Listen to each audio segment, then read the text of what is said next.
After going through very consistently cold weather for the first couple of weeks of November, the coldest of the weather will be shifting into the eastern United States. And out here in the Great Plains and much of the western Corn Belt, it's actually going to be moderating a little bit. A few days will even go above average, but it does look temporary. A couple of little weather systems may bring some snow to some parts of the northern plains, and before this 2-week period is over, I am expecting that cold weather to come back. Let's check out the weather pattern. The cold weather clearly in the eastern part of North America right now.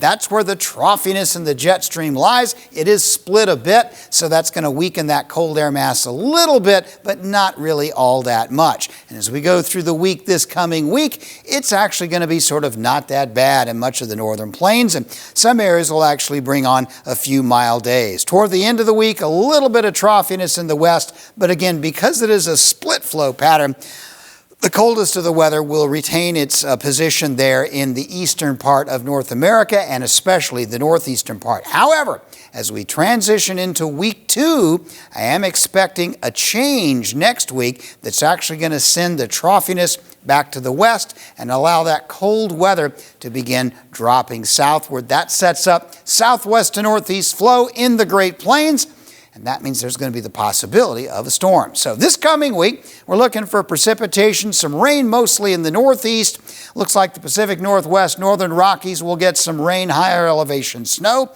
and maybe one northern plains system that looks kind of slushy, not that cold later in the week. It's the second week toward the end of November, maybe around Thanksgiving time.